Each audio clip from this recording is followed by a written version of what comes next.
Disiarkan langsung dari jantung kota Ketapang. Inilah 95.2 RKK Radio Kabupaten RKK 95.2 FM. Satu suara. Anda masih mendengarkan 95.2 Radio Kabupaten Ketapang. Yayasan Palung dan Radio Kabupaten Ketapang mempersembahkan Alam Lestari. Bersama melestarikan alam untuk keberlanjutan masa depan. Salam Lestari. Assalamualaikum warahmatullahi wabarakatuh. Selamat pagi menjelang siang pendengar. Terima kasih Anda masih setia menyimak siaran kami di kesempatan pagi menjelang siang hari ini. Hari Kamis tanggal 6 Februari 2025. Seperti biasa di hari Kamis Yayasan Palung selalu hadir maaf untuk menyampaikan informasi-informasi terkait dengan pelestarian alam, menjaga alam, langkah kecil dampak besar. Tema kita pada kesempatan pagi menjelang siang hari ini bersama saya Willy ya, dan saya ada penyiar luar biasa. Beliau saat ini berada di daerah istimewa Yogyakarta. Ada Bang Awang Ajiwasita dan narasumbernya Kak Sheila. Baik teman-teman semuanya, kita sapa Bang Awang. Hai Bang Awang. Hai, selamat pagi Kak Willy, selamat pagi Radio Kabupaten Ketapang. Baik, kita lanjut dan langsung saja saya serahkan kepada Bang Awang Ajiwasita. Terima kasih Kak Willy ya. So, sekali lagi pendengar setia Radio Kabupaten Ketapang, apa kabar? Selamat pagi. Merupakan sebuah kehormatan bagi saya untuk ada di Alam Lestari ini, sebuah program yang akan mengajak kita untuk menjaga alam, di mana ternyata langkah kecil kita bisa memberikan dampak besar. Itulah kenapa pada kesempatan kali ini saya bersama dengan seorang yang luar biasa, Assistant Field Officer Pendidikan Lingkungan dan Kampanye Kesadaran Konservasi Yayasan Palung, Kak Sheila Darmiati, ahli Madi Teknik. Selamat pagi Kak Sheila. Selamat pagi Bang Awang. Hai, suaranya menjaga alam banget luar biasa. Jadi kami berdua hari ini tentunya nanti bersama Kak William juga dong, kita akan membahas tentang bagaimana langkah kecil kita ini bisa berdampak besar pada alam. Karena bisa jadi kita pernah merasa bahwa langkah kecil tidak membuat perbedaan, tapi sebenarnya itu sangat besar ya Kak Sheila ya? Iya betul. Jadi seringkali kita itu merasa bahwa apa yang kita lakukan itu tidak cukup besar untuk mengubah keadaan. Namun jika kita berpikir seperti itu, maka kita akan kehilangan banyak kesempatan untuk berbuat baik. Nah, karena orang-orang itu berpikir bahwa tindakan kecil itu tidak akan berdampak besar. Nah, padahal setiap orang itu bisa memberikan kontribusi bahkan melalui kebiasaannya sehari-hari. Seperti itu Bang Awang. Itu dia.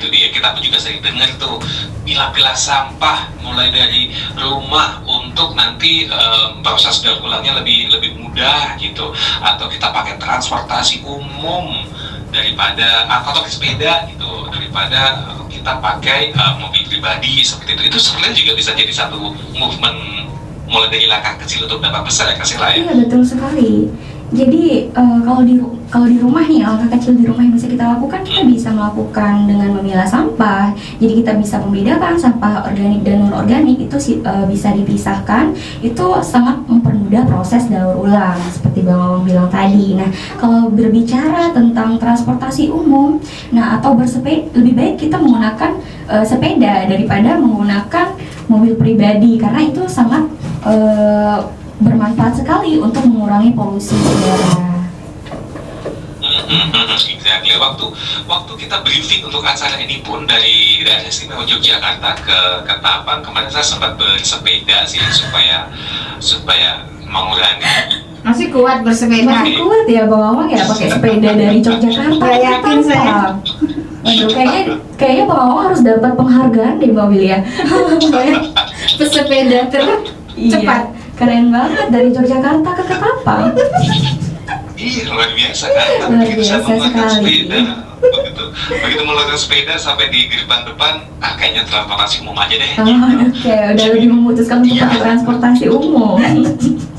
Itu dia. Karena juga selain hal itu, yang nggak kalah penting juga adalah konsumsi makanan. Ini poin yang nanti akan kita bahas juga, konsumsi makanan. Kita lebih mengutamakan, yuk kalau bisa yuk kita pakai atau kita gunakan, kita konsumsi makanan lokal, kita gunakan tanaman-tanaman yang ramah lingkungan supaya sektor pertanian berkelanjutan dan tetap bisa mengurangi jejak karbon dalam proses pengangkutan makanan. Setuju nggak, Kak Sela? Setuju banget. Nah, yang Bang Awang bilang tadi itu mungkin bisa dilakukan langkah-langkah kecil yang bisa dilakukan di rumah. Nah, mungkin langkah-langkah kecil ini selain di rumah kita bisa melakukannya di sekolah atau di tempat kerja. Jadi dengan berfokus pada hal-hal kecil seperti itu, kita sebenarnya turut membantu menciptakan perubahan besar yang bermanfaat bagi bumi. Oke, so kebiasaan positif ini mesti kita akan teruskan dan detailnya akan seperti apa nanti saya akan banyak berdiskusi dengan Kak Sela. Nanti kita akan coba bedah kalau di rumah kita bisa ngapain aja, di luar rumah kita bisa ngapain aja. Yang jelas bersama-sama kita bisa menjaga alam. Kita akan kembali sesaat lagi, kita akan lebih dalam lagi untuk tahu sebenarnya apa saja sih langkah-langkah kecil kita yang memiliki dampak besar dalam menjaga alam di alam lestari. Kembali ke Kak Willy ya, silakan Kak. Oke.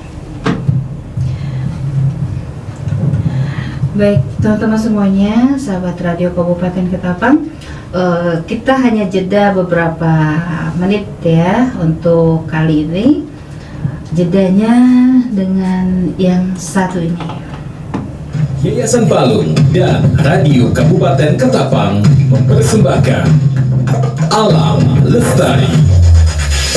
Bersama melestarikan alam untuk keberlanjutan masa depan. Salam Lestari. Disiarkan langsung dari jantung kota Ketapang. Inilah 95.2.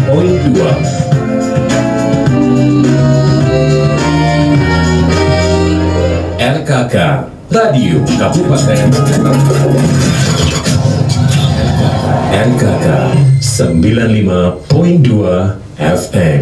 Baik teman-teman, kita lanjut kembali ke Bang Awang. Silakan Bang Awang. Terima kasih Kak Willy, terima kasih. Dan saya sekali lagi bersama dengan Kak Sela Delmiati, ahli media teknik. Beliau adalah asisten field officer pendidikan lingkungan dan kampanye kesadaran konservasi Yayasan Palung. Kak Sela, sebenarnya kalau kita coba bedah yang kita lakukan, langkah-langkah kecil maksudnya, yang nantinya akan berdampak besar, yang bisa kita lakukan di rumah. Kalau tadi kan ada pemilahan sampah. Ini detailnya seperti apa ya Kak ya?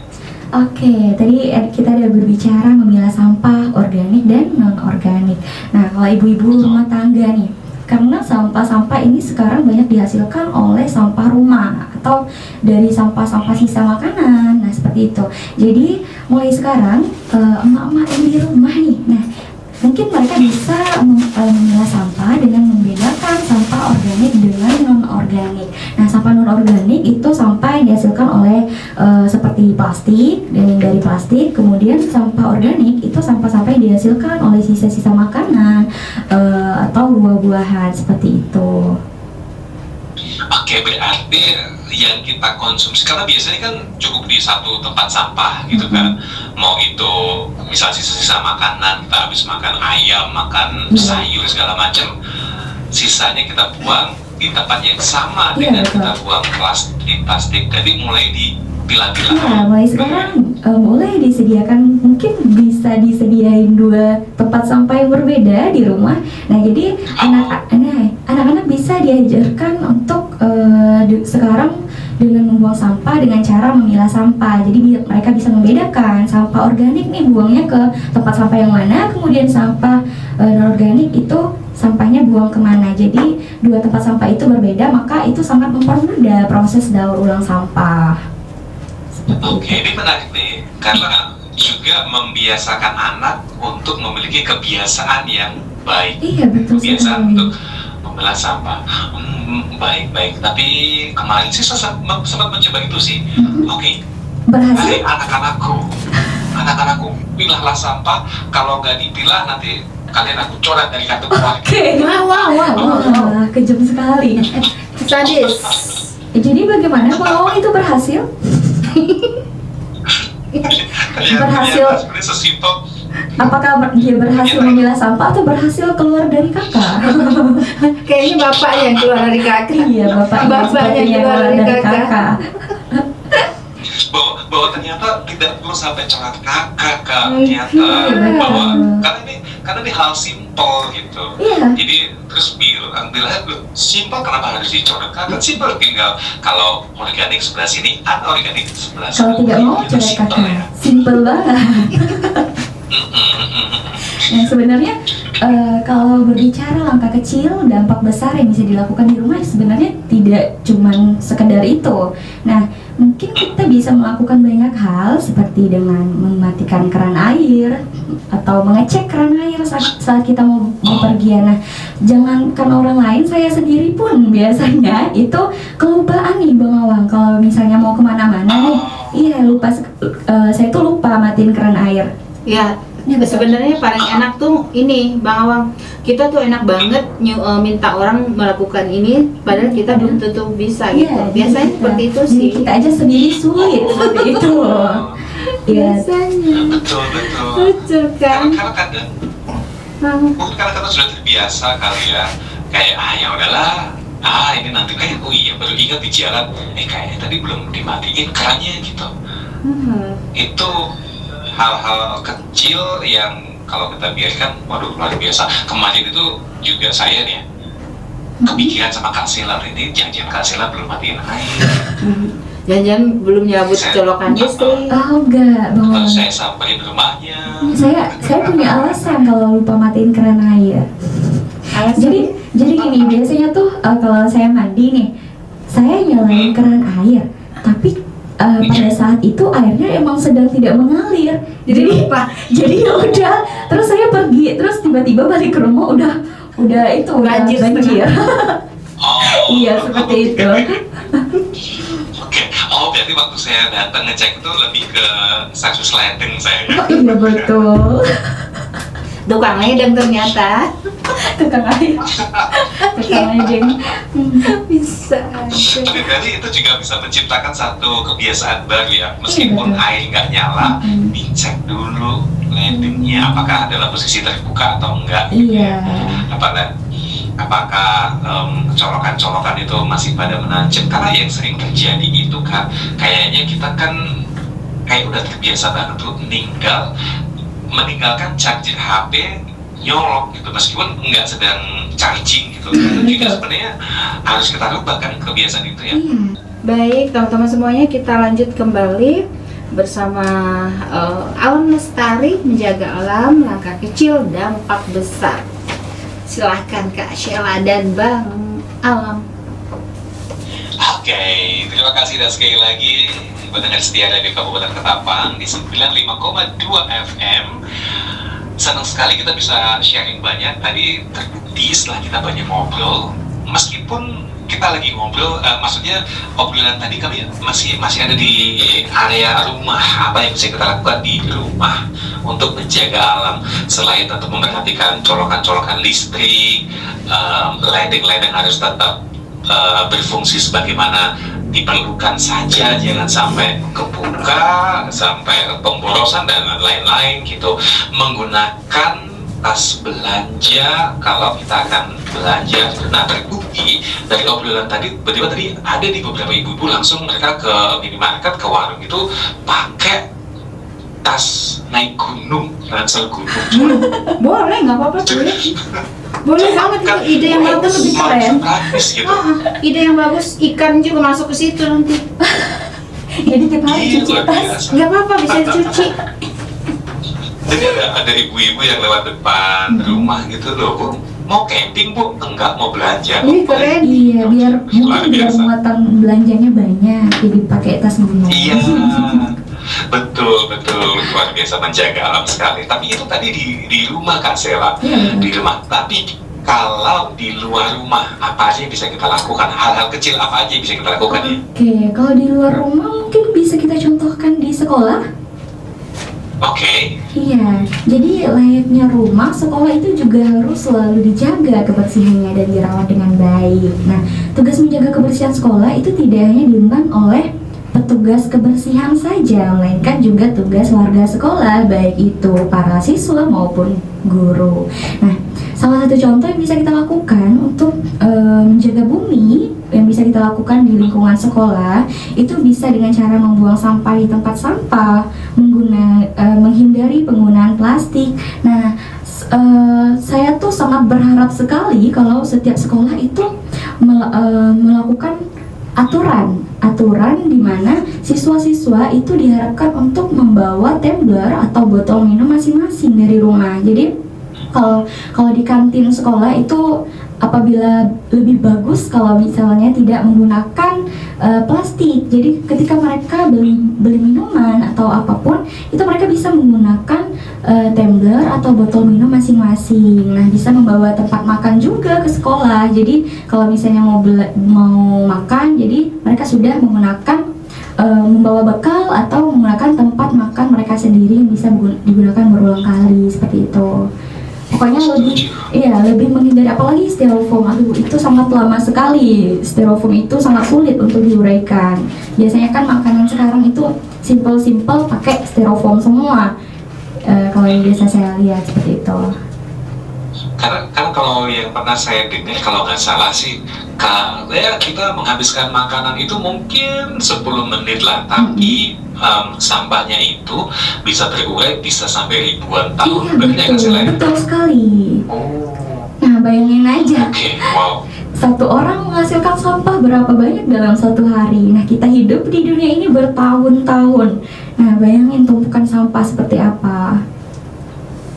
Berarti kita berpikir bukan hanya untuk diri kita, tapi untuk generasi-generasi ke depan, untuk anak cucu kita, cicit kita, generasi-generasi yang harus kita selamatkan justru dari sekarang. Dan saya setuju sih tadi untuk kita bawa tumbler, kita bawa tempat makan sendiri dari rumah, supaya tetap bisa mengurangi sampah, khususnya sampah plastik gitu ya. Iya. Nah, kalau misalnya kita berbicara tadi dengan tumpukan sampah, nah kalau kira-kira nih, kalau misalnya kita lihat tumpukan sampah ini udah banyak banget, mungkin kita berpikir kita tidak akan mungkin bisa menghilangkan sampah-sampah tersebut dengan sekejap mata. Nah, jadi setidaknya apabila kita tidak bisa menghilangkan sampah-sampah itu, kita bisa mengurangi penggunaan sampah. Nah, itu akan jauh lebih baik. Betul. Nah, cuman tadi harapan Kak Sila tadi kan di setiap sekolah segala macam ada kebiasaan baru. Kira-kira ini dimulainya dari mana ya? Apakah mesti ada kebijakan dari sekolah bahwa wajib bawa tumbler atau segala macam, atau emang justru dari muridnya sendiri? Kan menurut Kak Sila dari mana mulainya? Kalau menurut saya itu mungkin lebih bisa ditekankan kepada pihak sekolah. Karena di salah satu sekolah yang ada di Kabupaten Ketapang, saya sudah mendapatkan informasi bahwa ada salah satu sekolah yang sudah menggunakan aturan tersebut. Jadi, ya, dan juga mereka kalau misalnya di sekolah apabila ada sampah, itu sampahnya dibawa pulang kembali masing-masing. Orang yang membuat sampah itu sampahnya dibawa pulang seperti itu. Itu keren sekali sekolahnya. Iya. Jadi itu bisa merupakan sebuah kebijakan dari sekolah untuk dalam rangka menciptakan kebiasaan baik, bukan hanya ke guru-gurunya atau karyawan-karyawannya, tapi justru ke siswa-siswanya berarti Kak ya? Iya, betul sekali. Kalau kita misalnya dengan cuman kesadaran dari masing-masing siswa, saya rasa tidak semua siswa yang bisa melakukannya. Tapi apabila dilakukan dengan aturan atau kebijakan dari sekolah, mungkin mereka bisa walaupun terpaksa seperti itu. Tapi nggak apa-apa sih ya, nanti kalau terpaksa kan lama-lama jadi kebiasaan positif ya. Betul. Oh nice, luar biasa. Oke, di sekolah, di kantor, atau di tempat umum kan, apa yang bisa kita lakukan ya? Hal sepele apa ya? Kalau di tempat umum saya rasa ya seperti kebiasaan sehari-hari. Apabila biasanya kan kalau di tempat umum kita menggunakan colokan juga seperti itu, biasa cas HP atau apa bisa dicabut. Nah kalau di tempat umum kan biasanya juga ada keran-keran air seperti di WC, di toilet ya seperti itu. Nah biasanya kan cewek-cewek nih kalau ke toilet udah nyalain keran air, jangan lupa tuh dimatiin kalau di tempat umum, karena nggak mungkin kan petugasnya selalu meriksa nih tiap habis orang masuk, nggak mungkin. Iya sih, kasihan juga sih ya. Dan yang kita pikir sepele ya, hal-hal sepele, tapi sepele itu ngefek banget. Seperti mungkin ini kan, waktu itu saya sempat memperhatikan, khususnya ketika kita waktu lagi sering-seringnya cuci tangan di wastafel itu kan. Jadi misalnya lagi kita cuci tangan, terus kita jeda sebentar untuk mengoleskan sabun ke tangan, usap-usap sabun dan lain-lain. Tapi kerannya nyala. Kan masih nyala, iya masih buka kan? Iya. Jadi itu bisa lebih dari 10 detik, hampir 1 menit usap tapi kerannya nyala. Terus itu kayaknya juga mesti mulai diubah ya kayaknya. Iya, jadi mungkin sekarang bisa dimatiin dulu, setelah usap-usap sabun itu baru dinyalain kembali seperti itu. Mungkin kebiasaan-kebiasaan seperti itu yang harus kita rubah. Oke. Nah, masih dari luar rumah. Sekarang kalau terkait dengan jejak karbon, tentang transportasi dan lain-lain, hal kecil apa yang bisa kita lakukan untuk berdampak luar biasa bagi alam? Oke, mungkin kita lebih bisa menghindari kendaraan atau mobil. Kita bisa menghindari menggunakan mobil pribadi atau kendaraan pribadi dengan cara jalan kaki atau pakai sepeda listrik. Nah itu lebih menghemat energi seperti itu ya. Dan kalau Mas Awang dari Yogyakarta nggak mungkin mau jalan kaki ke Ketapang. Padahal saya tuh udah punya rencana, saya mau ke Ketapang, naik sepeda aja. Iya, 5 bulan baru nyampe. 5 bulan mungkin. Ya belum bisa dipastiin sampai atau enggak. Hei. Saya sangat meragukan itu Bang Awang. tapi akhirnya kan sempat ada opsi, oh iya kan ada transportasi umum gitu. Kalau jauh ya udah pakai transportasi umum lebih bagus. Bisa mungkin kita kurangi penggunaan kendaraan atau mobil pribadi. Tapi pertanyaannya kemarin itu saya sudah mencoba loh Kak Sela untuk tidak menggunakan mobil pribadi. Tapi kenapa kok saya dimarahin sama Pak RT waktu itu ya? Saya memang mengurangi penggunaan mobil pribadi, tapi saya pakai mobilnya Pak RT. Oh, pantes. Itu wajar. Pantesan. Ini bukan lagi acara komik ya, halo. Ini bukan acara komik. Iya, karena kan mobil pribadi, mobil pribadi nggak tak pakai, beli mobilnya Pak RT aja. Ternyata memang sama-sama mobil gitu, kalau bisa mah pakai transportasi umum aja.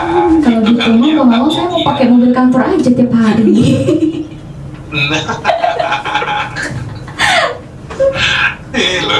Luar biasa, dan ini pun sebenarnya juga hal yang simpel, karena transportasi ini bisa dibilang cukup mudah, karena satu gerakan, satu kegiatan maksudnya, satu kegiatan yang kita lakukan berulang-ulang.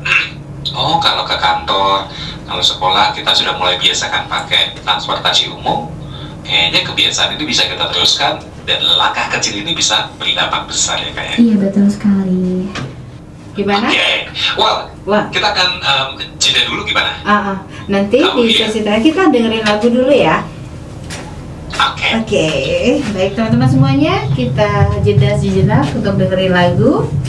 Dan jangan kemana-mana, karena ternyata Bang Awang juga masih enjoy banget ya, excited juga. Terima kasih, semangatnya luar biasa hari ini. Saya ditemani oleh orang-orang hebat, Masya Allah. Kita dengerin lagunya. Oke, halo Bang Awang. Hai. Oke, here we go. Ya, lanjut. Salam Lestari pokoknya. Oke, salam Lestari. Yang namanya Lestari senang banget hari ini ya, namanya disebut terus. Oke, baik, kita lanjutkan kembali, silakan Bang Awang. Oke, terima kasih Kak Amelia. ya. So, di kesempatan ini sekali lagi untuk menjaga alam, kita bisa mulai dari langkah yang kecil dan akhirnya berdampak besar. Masih bersama Asisten Field Officer Pendidikan Lingkungan dan Kampanye Kesadaran Konservasi Yayasan Palung, Kak Sela dan Miati, ahli media teknik. Beliau ini luar biasa karena terus mengingatkan kita bahwa hal-hal yang selama ini kita anggap biasa ternyata harus kita ubah, ternyata harus kita ganti kebiasaannya. Seperti di rumah, di sekolah, bahkan di jalanan atau di tempat umum, di kantor. Nah, Kak Sheila, sebenarnya kalau hal-hal yang tadi kita sampaikan ya, kayak kita udahlah, ini kan nggak ngefek, ini kan hal sepele, biar buang sampah jadi satu aja kan segala macam. Sebenarnya itu dampaknya apa sih, efek negatifnya dari kebiasaan-kebiasaan kita yang tidak menjaga alam ini, dampaknya apa kan? Oke, dampaknya sangat besar sekali tentunya Bang Awang. Itu bisa menyebabkan perubahan iklim juga. Nah, sekarang mungkin semua orang merasakan bahwa akhir-akhir ini cuaca itu sangat panas, betul? Betul nggak Bang Awang? Betul. Itu salah satu dari dampak perubahan iklim. Karena apa tadi Kak ya? Karena ulah manusia itu sendiri, seperti itu. Oh, pantas ketika banyak orang sekarang berpikir, ya ampun panas banget gitu. Justru yang harus kita lakukan adalah mulai kebiasaan baru. Karena nggak nyaman banget kan, panas banget kayak gini. Oh, ternyata. Ya, jadi sekali lagi jangan lupa untuk mulai memisah-misah atau memilah-milah sampah. Gunakan tas belanja instead of plastik gitu.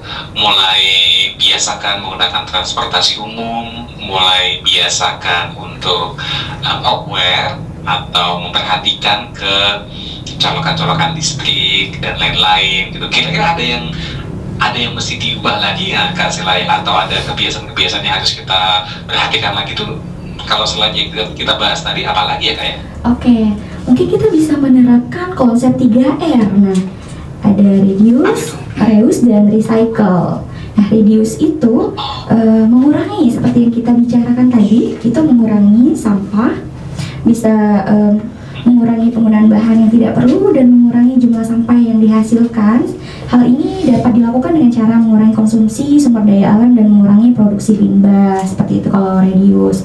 Kalau reuse itu kita artinya itu menggunakan kembali. Jadi konsep untuk menggunakan kembali bahan yang masih bisa digunakan dan meminimalisir jumlah sampah. Nah, hal ini dilakukan dengan cara memanfaatkan kembali produk yang sudah tidak digunakan.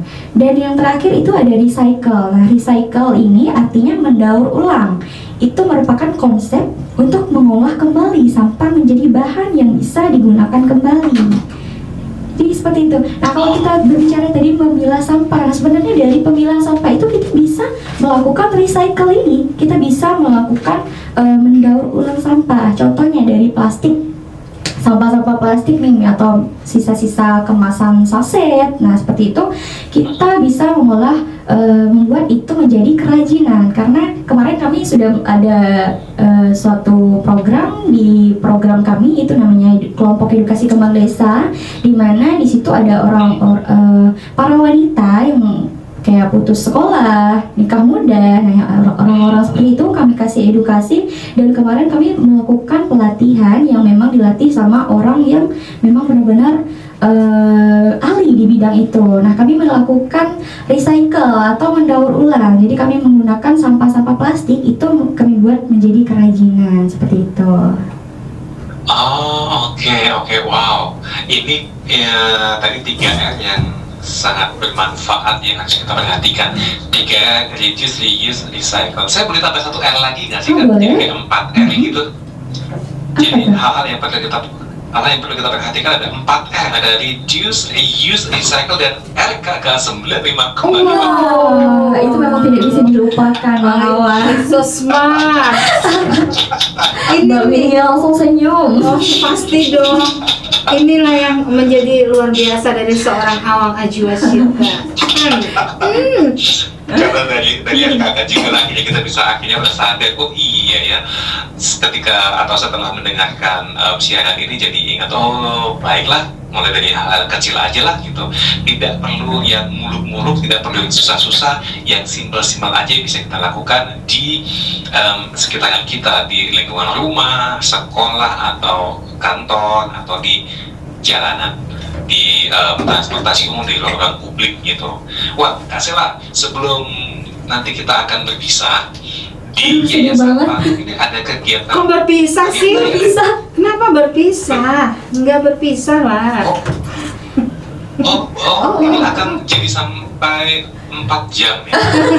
Enggak canda. Lanjut, nggak apa-apa. Ya. Oke. Karena kan tadi ada program-program yang menarik nih. Nah, dari Yayasan Palung ada program apa aja, dan sebenarnya kita bisa melihat movementnya atau kegiatan-kegiatan itu di mana sih? Instagram kah, website kah? Iya, lanjut Sarah. Ya. Iya, jadi di Yayasan Palung itu ada beberapa program. Salah satunya yang di program saya sendiri itu berada di program pendidikan lingkungan dan kesadaran konservasi. Kemudian ada program SL Sustainable Livelihood, kemudian ada program hutan desa. Kemudian ada program survei, kayak survei orang hutan seperti itu. Jadi maksudnya Bang Awang ini Sela, semua program itu dipublishnya di mana? Di mana aja selain di radio ini, selain juga mungkin punya sosial media yang apa namanya begitu. Iya, Yayasan Palung juga punya sosial media seperti Instagram, TikTok, YouTube. Nah, seperti itu. Mungkin bisa mengakses lewat sosial media dari salah satu itu. Iya. Baik. Karena semua kegiatan di Yayasan Palung maupun di program apapun itu akan dipublish ke media sosial Dan terdokumentasi pasti. Iya, dokumentasi. Baik. Berarti tadi untuk yang Instagram alamatnya apa? Alamat Instagramnya adalah Yayasan Palung, Yayasan_Palung. Yayasan_Palung. Palung. Yayasan Palung. Passwordnya? Hei, maksudnya. Oke. Siapa tahu ikut post. Mungkin Bang Awang mau jadi media di Yayasan Palung? Nanti kita bicarakan. Bisa dibicarakan baik-baik. Tenang, ada Kawil ya. Itu sudah terpikirkan lama. Wow, belajar banyak nih dari Kak Sela Tedbiati, ahli media teknik, asisten field officer pendidikan lingkungan dan kampanye kesadaran konservasi Yayasan Palung. Kak William, sebenarnya masih pengen banyak ngobrol, kita bisa ngobrol lagi kapan ya Kak William ya? Tenang aja, nanti direncanain. Jadi gini, pertanyaan udah selesai ya Bang Awang ya. Pertanyaan udah selesai. Mungkin ada lagi yang ingin Bang Awang tanggapi terkait dengan bersiaran seperti ini. Jadi gimana nih? Silakan. Baik, jadi sebenarnya ini adalah platform yang luar biasa menyenangkan karena saya sendiri juga jadi kayak ketampar sih. Oh iya ya, ternyata dimulai dari sekitar kita ya, justru dimulai dari langkah kecil kita gitu. Jadi terima kasih untuk Yayasan Palung, terima kasih untuk Kak Sela yang sepertinya dari siaran radio ini pun bukan hanya kita yang disadarkan, tapi yang mendengarkan pun juga ayo mulai dari deket-deket aja, simpel aja kok gitu. Sepertinya metode-metode seperti ini sih perlu terus kita lakukan sih, supaya dari Yayasan Palung, dari masyarakat ini sama-sama kita punya sama-sama energi yang sama gitu untuk menjaga alam supaya alam kita lestari. Itu sih merupakan sebuah kehormatan yang luar biasa sih untuk bisa berkolaborasi dengan Radio Kabupaten Ketapang, dengan Yayasan Palung, dan ini saya bangga bisa menjadi bagian dari alam lestari, menjaga alam, langkah kecil dampak besar. Terima kasih banyak pokoknya semuanya. Terima kasih. Nah, saya juga kemarin barusan baca buku nih Bang Awang yang ditulis sama Fahrudin Faiz. Judul bukunya Filsafat Moral. Nah, di sana beliau menulis manusia adalah agen utama, bahkan satu-satunya penanggung jawab kelestarian alam. Tuh, keren ya. Oh, setuju, mantap banget tuh. Oke, manusia adalah agen utama, bahkan satu-satunya penanggung jawab kelestarian alam. Fahrudin Faiz di buku Filsafat Moral. Baik, Bang Awang Ajiwasita, terima kasih banyak sudah Dengan senang hati. membersamai Radio Kabupaten Ketapang. Dan bisa dikatakan pendengar, beliau artinya sudah menjadi penyiar Radio Kabupaten Ketapang ya. Amin. Kemudian juga pendengar juga harus tahu nih, Awang Ajiwasita adalah penyiar radio sejak tahun 1999, artinya on the way 26 tahun. Kemudian beliau juga adalah salah satu komika Indonesia, juga aktor film.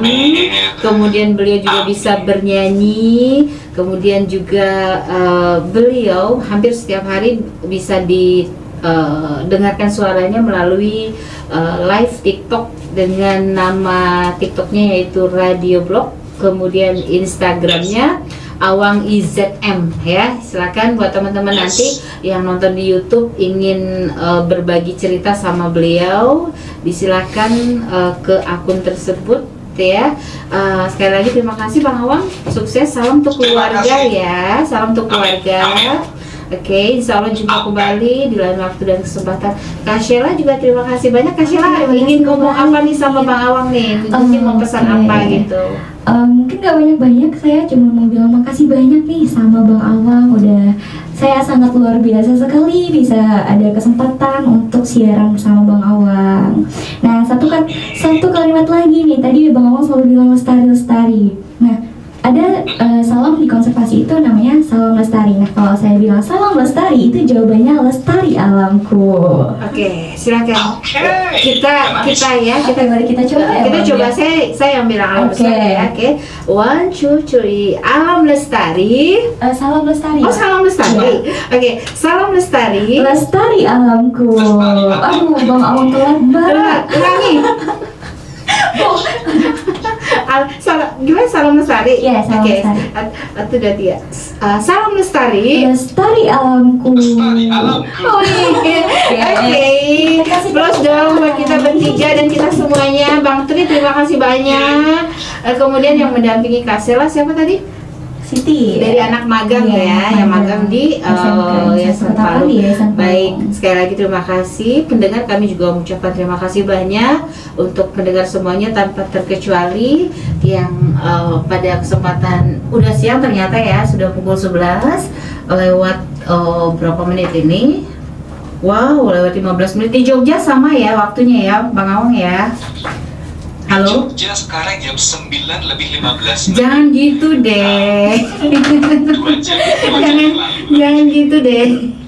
Baik, sekali lagi kami mohon maaf karena mungkin ada yang miss tadi ya. Oke, insya Allah jumpa kembali pada waktu dan kesempatan mendatang. Bang Awang, kita foto bareng dulu ya sebelum kita tutup ya. Oke, silakan Bang Tri.